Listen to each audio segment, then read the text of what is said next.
Welcome back everyone, I'm Natalia and welcome to my channel. In today's video we're going to be diving into the reasons why many people on the carnivore diet experience plateaus and why exactly this may be. If you're here, you're aiming for sustainable progress, whether that's fat loss, better metabolic health or just a generally cleaner way of eating. Now firstly, we're going to explore individual goals, what brought us to carnivore. For many people, carnivore, especially if you've got quite a lot of weight to lose, one of the appealing things about carnivore is the promise of the weight loss without calorie counting and still being able to feast on lots of delicious, satiating foods. Now, for others like me, the focus was more on the elimination of certain food groups, macronutrient optimization, and cellular level benefits. Goals will shape your approach, so understanding this helps to tailor what tweaks first. I have a binge eating background and all sorts of mindset issues around food. One of the main reasons which causes a plateau is eating processed foods and meats. Any sort of hidden additives can spike inflammation and disrupt ketosis. So anytime you are eating that packaged meat, the luncheon meats, the chicken that's in the Tesco garage that's already sealed up, that's already cooked, all those things, if you look at the ingredients, they contain hidden additives, hidden sugars. Some things don't even show or register as sugars because they are chemical compounds, so they get away with being considered to be sugar-free. But the thing is, when you're eating these highly processed and ultra-processed foods, the chemical composition of these extra ingredients interacts with your body on an entirely different way as just consuming the whole food version of that meat would do. So for example, if you are eating a piece of meat that has hidden maltodextrin in it, your insulin spike response is going to be a lot higher than it would be if you were eating the whole food plain version. To fix this, just need to read the ingredients. It's literally eliminating any sort of packet or processed food. Everything has to be single ingredient. If you are in a situation where you absolutely cannot get hold of anything other than meat that is packaged or whatever, then by all means it's going to be better than eating a packet of crisps. But ultimately, if you are hitting a plateau, we are needing to tweak down and drill down on these little things here, like the hidden ingredients. Mistake number 2, eating far too frequently. This is a mistake that I made at the start. Again, my journey is slightly different. If you want to watch the reasons why I started the carnivore, you can watch one of my other videos. I'll link it here. Eating too frequently. So even on carnivore, large or frequent meals can provoke insulin responses that blunt fat oxidation. What you've got to understand, how fat loss works. Fat can only be unlocked when your insulin levels are low. The whole purpose of this carnivore diet from me was to keep insulin as low as possible. Now, when insulin is low, fat burning is optimized. You physically cannot burn fat. You cannot tap into your existing fat stores while your insulin levels are high. So although different foods trigger different insulin responses. So on the carnivore diet, the whole purpose of this is we are triggering a lesser insulin response than if we would be if we were eating a high carbohydrate meal. However, it still does create an insulin response. So if you are snacking and grazing all day, although you may have lost weight at the start through the natural elimination of all the carbohydrates, now you are experiencing a plateau. You will usually find it's because your eating habits have slipped back to how they used to be, so you're probably grazing again all day. So even though it's on the healthy foods, it is still causing an insulin response. So that elevated insulin is preventing you from tapping into your stored fat energy reserves. The remedy to this is simple. Prioritise longer gaps between meals and listen to satiety signals, making sure that you're drinking sparkling water in between hand.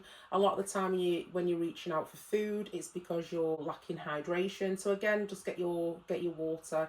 If you are drinking lots of water and you are still feeling like you are craving something, it may well be that your electrolytes are off balance, and in which case you just need to add a pinch of salt or electrolytes into your water. But again, retorting back to mistake number one, make sure any additional electrolytes that you are putting in any sort of drink are pure and they don't have any added glucose or sugar or any sort of dextrose or anything like that. It just literally needs to be potassium, magnesium, and the sodium. Or quite simply, just put a pinch of salt in your water. Mistake number three, also eating too early. So eating too early, again, jumping out of bed, having a coffee with the heavy cream, the butter, the bulletproof coffees, the MCT oil, all that kind of stuff that people eat on the keto carnivore.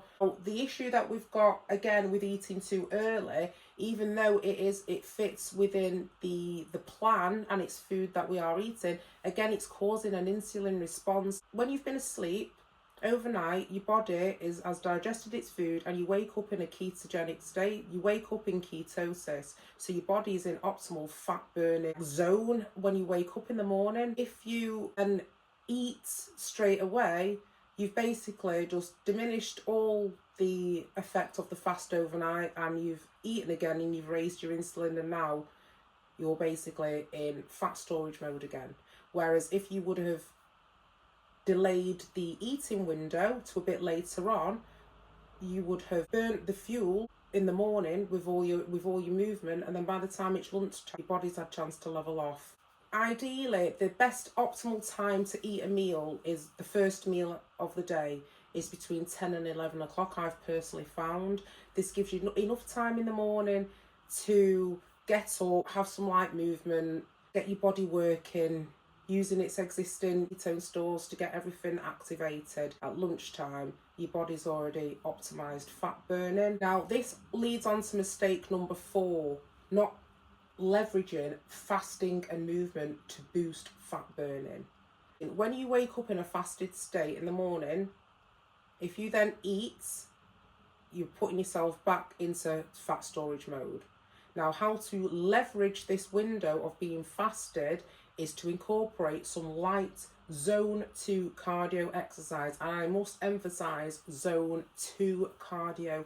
So zone 2 cardio is what can be described as any sort of walking or light activity where you can still maintain a conversation and you're not getting out of breath.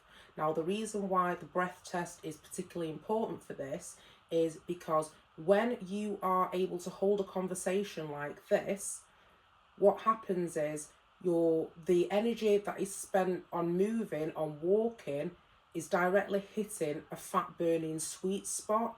Now, as soon as you start panting for breath or doing anything more intense, the energy source switches over to glucose. Now, what will happen is, this is what you'll find if you're doing HIIT workouts, you're doing runs, you're doing power walks. When your body starts burning glucose, that your body is requiring that quick energy source. You don't get that from burning ketones when you're burning fat. You get that quick energy from sugar. So what happens is, it ends up spiking your cortisol, your liver releases the glycogen, and you're raising your blood sugar, and it's totally defeating the point of the fat burning. So the sweet spot here is zone 2 cardio. So if you do 30 minutes of fasted cardio, when I say cardio, walking, that will optimize your fat loss. Mistake number 5, eating too late. Even if you do have a short eating window, but you, again, like in the keto community where we used to eat the meal quite as late as possible, the reason why there is an issue with eating quite late at night, and what I've found, is it entirely interrupts the whole digestive process. Eating late at night raises your cortisol levels. Now, when you wake up in the morning, your cortisol levels are at a certain level, and they're meant to taper down as the night goes on. Now, when you are eating a meal quite late at night, it elevates your insulin, and the raised cortisol as well also suppresses your melatonin. So you'll find your natural sleep hormones are out of regulation. So not only is your digestive system fully active overnight, your insulin has spiked. So your body, instead of being in a rested state with low insulin so it can burn fat while you're asleep in a deep sleep repair, this whole process is prohibited from happening because you've eaten too late. So your body at night time, it's meant to be in a deep sleep, deep cellular repair process, but because you've eaten too late at night, your body is spending all its time and energy digesting the food when it could have been burning through fats. The ideal eating window that I have found that works optimally with my digestive system and my natural biological rhythm is eating no later than like 2-3 o'clock. Sometimes I can push it to like 4 o'clock depending on what I've been doing, but what I'm finding is try and leave at least 4 to 5 hours before bedtime. It just makes sure that you're going to sleep while your blood sugar has gone down.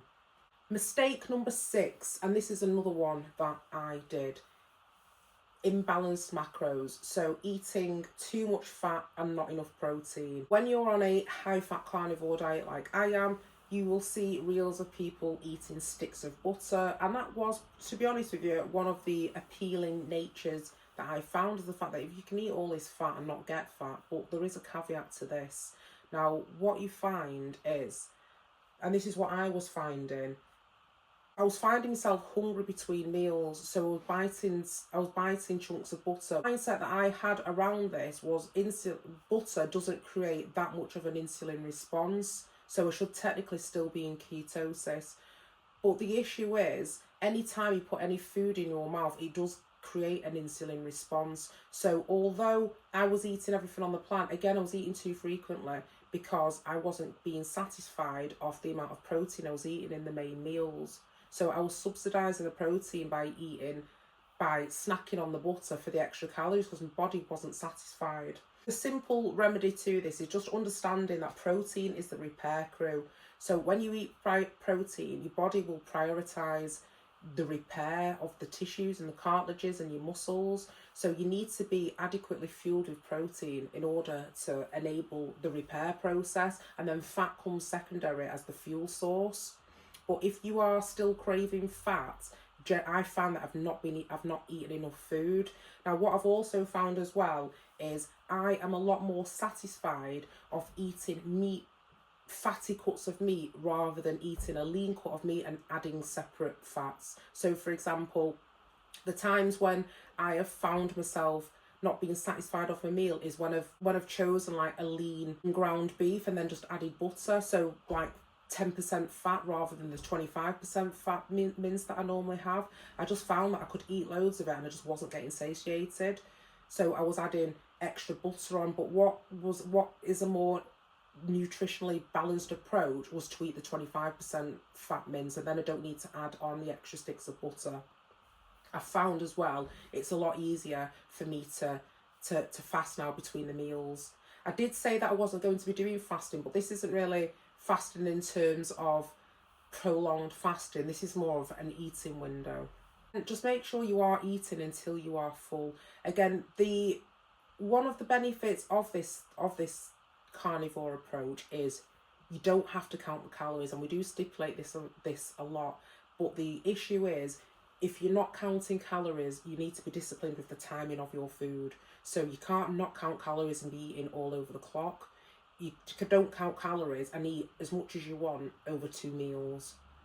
That gap between the meals and then that following gap between the next day and the meal is where your body resets, and you find that it works optimally. A meal timing strategy that you can implement, this is really straightforward. So have your first big meal around 10 or 11 a.m, followed by a 30-minute walk to regulate blood sugar and insulin. Okay, then have your second meal around about 2 p.m, so around about 4 hours after the first meal, and again eat until you are full. That's it. And then wait again until 10-11 a.m the next day before you eat again. Now, if you are wanting faster weight loss, you can consider replacing the second meal with sardines, okay? So sardines in salt water or brine for 3 days will deepen, boost autophagy. I will do another video about that. Now, also as well, you need to make sure you are avoiding gums and sugar-free drinks. Chewing gum, the constant chewing causes a insulin response in your body, which leads on to cravings. Stop chewing the gum, whether it's sugar-free or not. It's literally making you hungrier. And again, with the sugar-free diet drinks, now, although they don't necessarily cause an insulin response in the same way that the sugary drinks do, the fact that they have chemicals in them has other inflammatory responses to your body. The whole purpose of the carnivore, and with it being an elimination diet, is we're wanting to control what goes in our body, and we're wanting a primal approach. You're much better off drinking sparkling water. I drink bottles of this stuff, and all I can say is, when you cleanse your palate that much because you are not eating the refined sugars, the processed foods, this sparkling water to me tasted the same as like what a lemonade used to taste like. Not many people do drink it. Like, I seem to be the only person in the world who seems to like it. But I think in the carnivore community, it does take the edge off and adds a bit more variety when you're on a strict elimination diet and you can't really, there's not really much choice for anything else. Utilise fasting apps as well. I use apps for everything. I use a fasting app. The reason why I use a fasting app and not just like a timer on my phone is because the particular app that I have, I just set the timer of when I've started fasting. At different intervals, it'll tell you what mode you're in, what your blood sugar should be, when you're in the fat burning state, how long you've got. And I just find that having that visual reminder of how long it's been since your last mealtime does give you the extra encouragement to maybe extend that eating window a bit further. Or even if you are thinking to yourself, you know, I'm starving, and then you look at the timer, it's only been 3 hours since you've eaten, you know you're not hungry, you know there's something else going on there. The whole purpose of this elimination diet and you know, this whole clean way of eating is you become a lot more in tune with the way that in the way that your body sends signals. So a lot of the time when you're thinking you're hungry, you're not hungry, you're actually thirsty. And as I said, when you cut out all the other drinks and anything else passing your lips in between, you realise just how much your habits were going to the fridge, grabbing something out of it, and it was just a habit. It wasn't even the fact that you were actually hungry or thirsty. For the next part, cut back on dairy. Now, there is a slight twist to this. If dairy is part of your diet, now I've done a video on this before, it's not part of mine, I can't tolerate it at all. If you do have it, reduce intake to minimise inflammatory responses and insulin swings.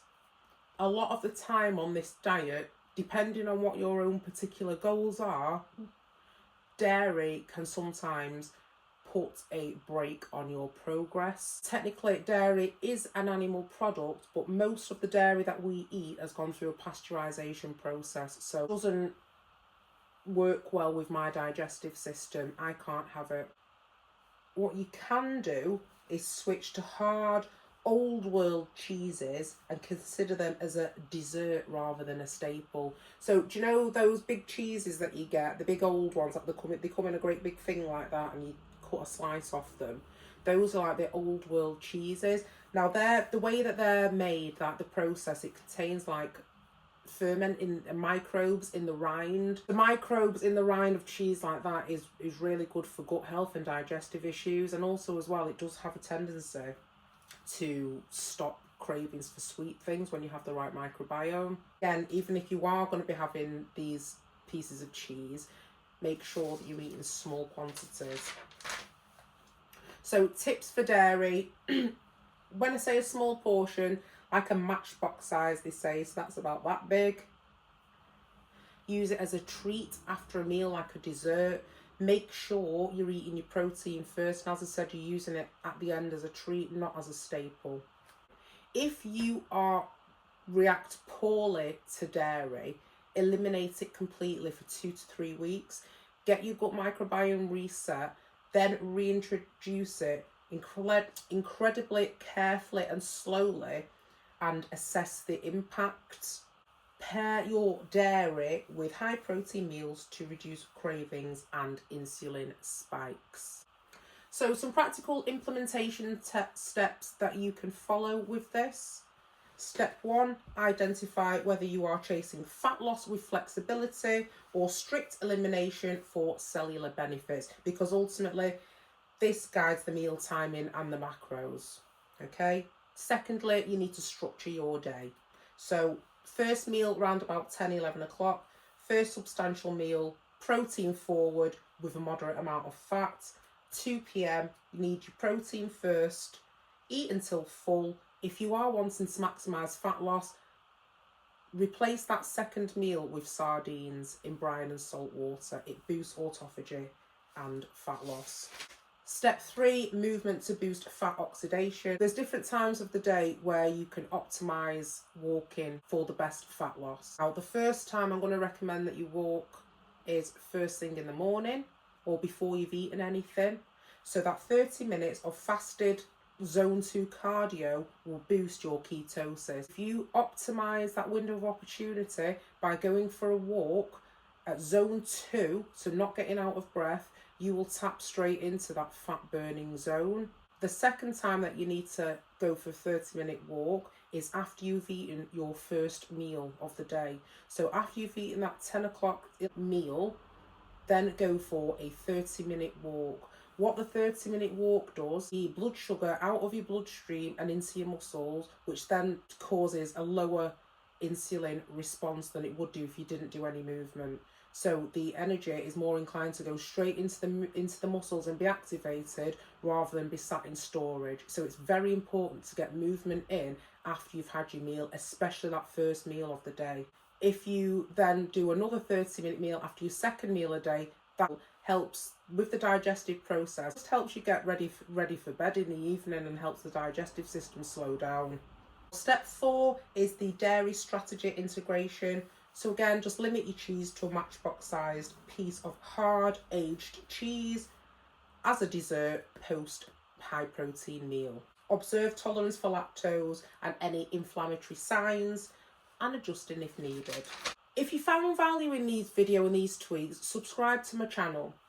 Now, if you are serious about moving through the plateaus, the next step is action. It's not perfection. So just take small steps. Shift your eating window, take a walk after you've eaten a meal, take a fasted walk first thing in the morning. Just commit to one thing. It's about small step-by-step process.